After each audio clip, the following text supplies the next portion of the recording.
안녕하십니까. 여의도 24시입니다. 이번 시간에는 홍준표 대구광역시장에 대해서 얘기를 해보겠습니다. 이 사람에 대해서 얘기를 하는 이유, 여러분들이 익히 또 짐작하실 겁니다. 제가 한마디밖에 안 했는데 그 이유를 다들 아실 겁니다. 왜냐? 홍준표 시장이 연일 한동훈 전 비상대책위원장을 때리고 있습니다. 공격하고 있습니다. 그리고 깎아내리고 있습니다. 폄하합니다. 비난합니다. 한동훈 비대위원장이 국민의힘으로 돌아오는 걸 용납할 수 없다, 이렇게 얘기를 합니다. 그 이유는 뻔히 아실 겁니다. 이 홍준표 시장의 속셈 여러분들이 더 잘 아실 겁니다. 어쩌면 홍준표보다도 그 사람의 생각을 더 잘 아실 수도 있습니다. 그런데 이 홍준표가 오늘은 또 한동훈 전 비상대책위원장을 향해서 어떤 공격을 했느냐, 이렇게 얘기를 했습니다. 제가 지금 현재 중앙일보 기사를 보고 있습니다. 중앙일보 기사의 제목은 이렇습니다. 한동훈 또 때린 홍준표, 주군에 대들다 폐쇄자된 황태자. 그러니까 이 홍준표가 자기 페이스북에다가 이렇게 한동훈을 깎아내렸다, 이겁니다. 근데 이 한 줄만 봐도 이 홍준표의 역사 상식이라고 해야 될까, 홍준표의 국어 어휘 실력이라고 해야 될까, 이런 것들을 우리가 적나라하게 확인할 수가 있습니다. 뭡니까? 폐쇄자된 황태자라는 표현이 여러분들 가능합니까? 말도 안 되는 소리입니다. 아니 진짜 말 자체가 안 되는 소리입니다. 이런 말도 안 되는 표현을 대구광역시장이 또는 국회의원을 5번이나 한 다선 중진 의원이 또는 이 국민의힘의 원로라고 하는 사람이 또는 대통령이 되고자 하는 사람이 이런 말도 안 되는 표현을 쓰고 있으니 정말 제 얼굴이 화끈화끈한 지경입니다. 뭐냐면 여러분들 폐세자라는 건 뭡니까? 우리가 제후의 후계자를 갖다가 보통 세자라 그럽니다. 그러니까 이 왕세자를 그 세자직에서 폐했다, 세자 위에서 폐했다, 이걸 우리가 보통 폐세자라 그럽니다. 그렇지 않습니까? 근데 그 뒤에 황태자가 나옵니다. 여러분들 황태자는 황제의 아들이지 않습니까? 황제의 아들 중에서 후계자로 지명된 황제 위를 계승할 자격을 갖춘 그걸 갖다가 우리가 황태자라 하지 않습니까? 근데 어떻게 황태자가 폐세자가 될 수가 있습니까? 말이 안 되는 겁니다. 세자는 제후의 아들이고 황태자는 황제의 아들인데 어떻게 이게 연결이 됩니까? 정말 이런 걸 보면 이 오늘 제가 말씀드린 주제하고는 전혀 상관이 없지만 이것만으로도 벌써 이 읽는 이로 하여금 상당히 탄식이 나오게 한다, 그 수준이. 그런 생각이 든다, 그겁니다. 여러분들은 또 어떻게 생각하실지 모르겠습니다. 저는 근데 이런 거에 좀 민감한 사람이라서 이것만 봐도 벌써 짜증이 치밀어 오릅니다. 와, 이런 정도의 국어 어휘 실력, 이런 정도의 역사 상식을 가진 사람들이 우리나라에서 정치를 한다고 하고 그런 사람들이 주요 정치인으로 이름이 오르내리고 있으니 이 나라가 이 정도밖에 되지 않는 거 아닌가, 이런 생각이 든다, 그겁니다. 역사 상식이 부정한 걸로는 이재명도 마찬가지입니다. 제가 예전에 다른 이제 영상에서 그런 것들을 갖다 비판한 적이 있는데 어쨌든 그렇습니다. 이런 사람들의 이 역사 상식 보면 정말 안타깝습니다. 정말 유감스럽습니다. 이 홍준표가 한동훈에 대해서 이 총선 참패 책임론을 연일 제기하고 있지 않습니까? 그러니까 오늘은 또 이제 주군에 대들다 폐쇄자된 황태자다, 이렇게 또 거세게 비판을 했습니다만 자기 페이스북에다 어떻게 적었느냐, 이렇게 얘기합니다. 참 소설도 잘 쓰고 있다, 이렇게 얘기합니다. 한동훈 전 위원장은 윤석열 정권 황태자 행세로 윤 대통령 극렬 지지 세력 중 일부가 지지한 윤 대통령의 그림자일지 독립 변수가 아니었다, 이렇게 주장을 했습니다.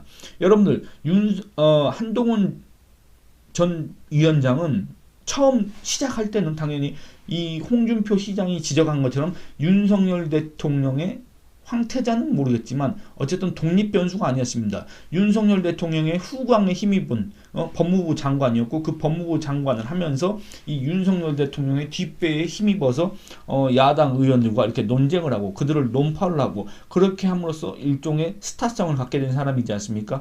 근데 여러분들 중요한 건 뭔지 아십니까? 이 한동훈 비상대책위원장이 실제 국민의힘 비상대책위원장으로 온 다음부터는 독립 변수가 됐다, 이렇게 평가를 할 수가 있습니다. 이거를 갖다가 외면하고 이거를 갖다가 부정하고 한동훈은 윤석열 아바타, 한동훈은 윤석열 꼭두각시, 한동훈은 윤석열의 그림자였지 절대 독립 변수가 될 수 없어, 한동훈은 윤석열 정부의 황태자였기 때문에 윤석열 지지자들이 조금 지지해줬을 뿐 한동훈은 절대 그런 게 아니다라는 거는 홍준표의 개인적인 바람이고 홍준표 나중에 대권에 나가려고 하는, 대권 경쟁을 하려고 하는 홍준표의 바람일 뿐이지 전혀 사실에 부합하지 않는 주장이다. 일방적인 주장이다. 근거 없는 주장이다. 또는 이 지금 현실을 잘 분석하지 못한 주장이다. 이렇게 얘기를 할 수가 있습니다. 홍준표 이렇게 주장합니다. 황태자가 그것도 모르고 자기 주군에게 대들다가 폐쇄자가 되었을 뿐이고 당 내외 독자 세력은 전혀 없다.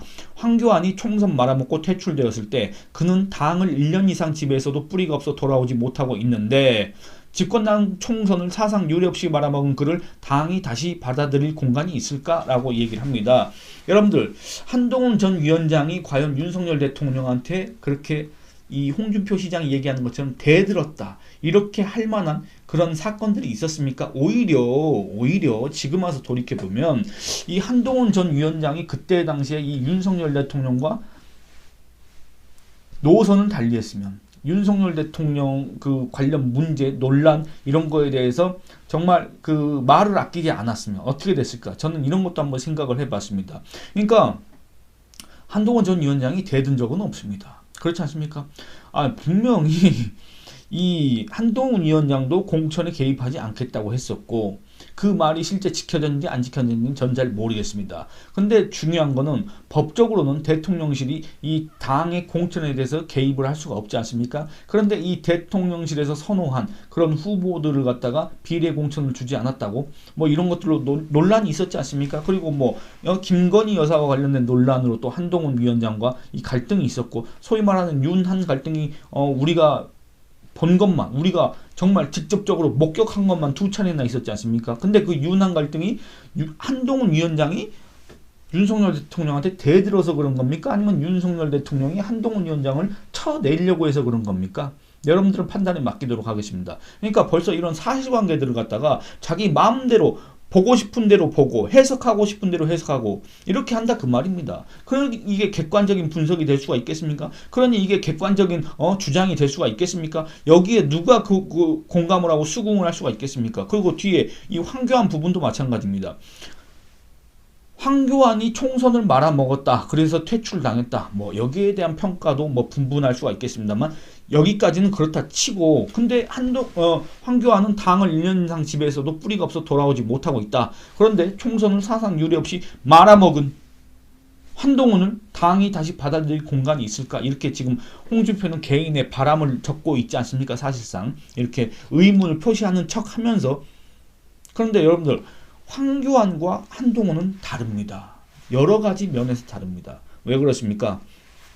물론 황교안도 이때 당시에 이 홍준표하고의 대선 주자 지지율 조사를 해보면 황교안이 홍준표보다 거의 3배 정도 지지율이 높았습니다. 그만큼 이 소위 말하는 보수 세력 안에서 보수 진영 안에서 또는 그때 당시 이 자유한국당 또는 미래통합당 안에서는 황교안이 제일 차기 유력 주자였습니다. 그런데 그 황교안이 미래통합당 시절 그 2020년 총선에서 참패, 이 미래통합당이 참패함으로써 황교안의 정치 생명이 끝났습니다. 그러니까 이 참패 이후 대표적인 사퇴했고 한동훈은 비상대책위원장을 사퇴했습니다. 여기까지는 갔습니다. 그런데 뭐가 다릅니까? 이 홍준표가 얘기한 것처럼 황교안은 자유한국당 대표를 1년 정도 했지만 자기 세력을 만들지 못했습니다. 그리고 국민적 지지도 점점 떨어졌습니다. 그리고 이 2020년 총선을 끝으로 황교안에 대한 기대가 아예 사라졌습니다. 미래통합당이 참패한 건 똑같고 그 다음에 국민의힘이 참패한 건 똑같은데 그때 당시에 미래통합당을 이끌었던 황교안에 대한 이 보수 진영의 기대가 지지세가 완전히 순식간에 사라졌다 그 말입니다. 근데 만약에 한동훈도 그 황교안과 같은 지금 처지라고 한다면 이 홍준표의 분석이 맞을 수도 있고 홍준표의 예측이 아마 정확할 수도 있다 이렇게 생각할 수도 있지만 지금 현재의 한동훈은 과거의 황교안과는 전혀 다릅니다. 그렇지가 않습니다. 여러분들 기사 다 보셔서 아시겠지만 이번에 국민의힘이 총선에서 참패했다고 하지만 지금 여전히 이 여당 안에서 차기 당권 주자 여론조사 지지율을 이제 조사를 해봤더니 한동훈이 이 국내임 지지층 안에서 44% 이상의 지지를 받습니다. 그런데 지금 이렇게 무슨 소설 쓰지 말아라. 한동훈은 독립 변수도 아니다. 한동훈은 어떻게 이 당에 들어오겠냐라고 했던 그 홍준표 있지 않습니까? 홍준표는 과연 여기에 지금 후보군에 끼어든다면 과연 얼마나 나올지 그걸 잘 모르겠습니다. 그거를 이제 이 홍준표 시장은 이 총선 참패의 책임을 한동훈 전 비상대책위원장한테 이렇게 돌리려고 하는, 전적으로 이렇게 뒤집어 씌우려고 하는 그런 지금 움직임을, 그런 언행을 계속 하고 있지 않습니까?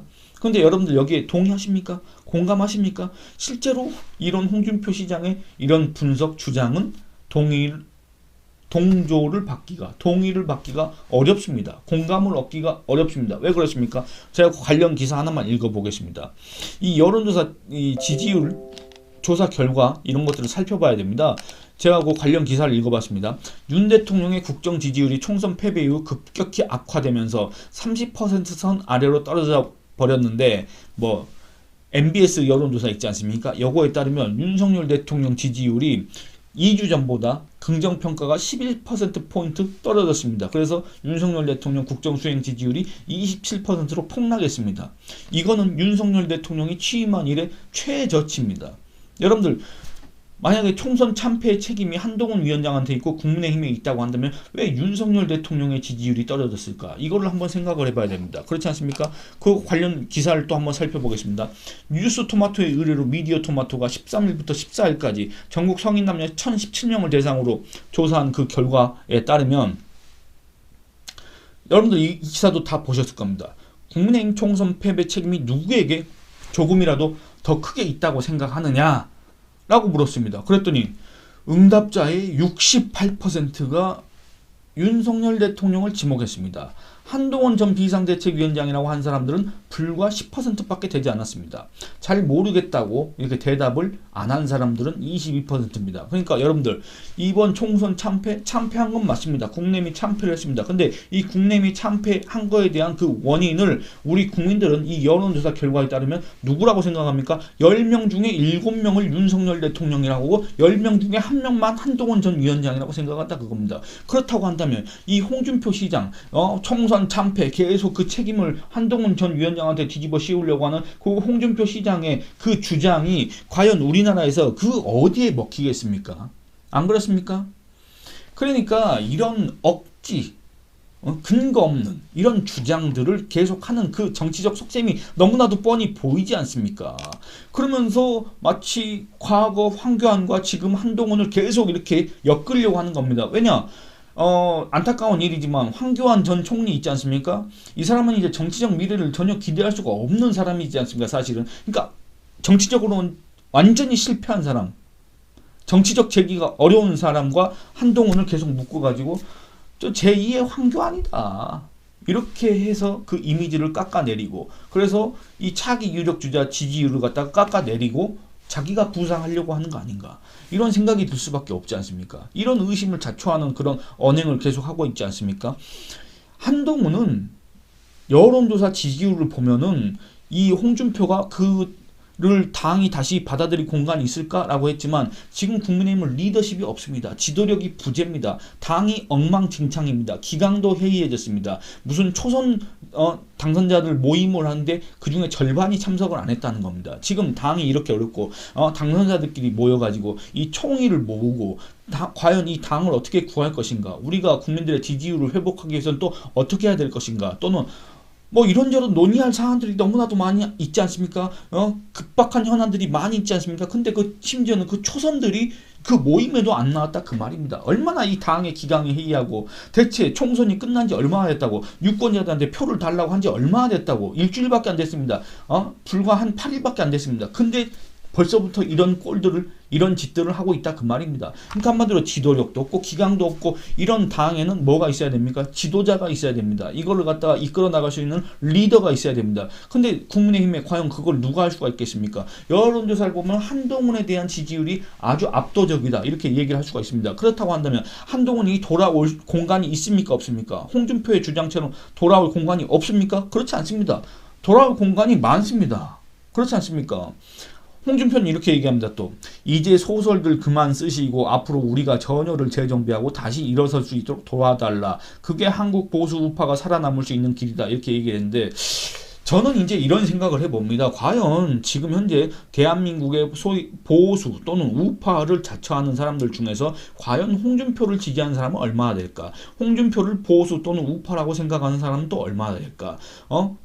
그래서 그 홍준표를 중심으로 또는 이 한동훈 위원장이 아닌 다른 사람을 중심으로 과연 국내임이 재건될 수 있을까? 재기할 수 있을까? 요거에 동의할 수 있는 사람은 또 얼마나 될까? 이런 것들이 너무나도 궁금합니다. 물론 궁금하지 않습니다. 솔직히 말씀드리면 그 결과가 너무 뻔하기 때문에 그렇습니다. 저는 요거에 대한 여러분들의 의견을 한번 듣고 싶습니다. 여러분들은 이 홍준표 시장의 주장에 동의를 합니까? 여러분들은 이 홍준표 시장의 주장이 설득력 있다고 생각하십니까? 여러분들은 이 홍준표 시장의 분석이 객관적이라고 생각하십니까?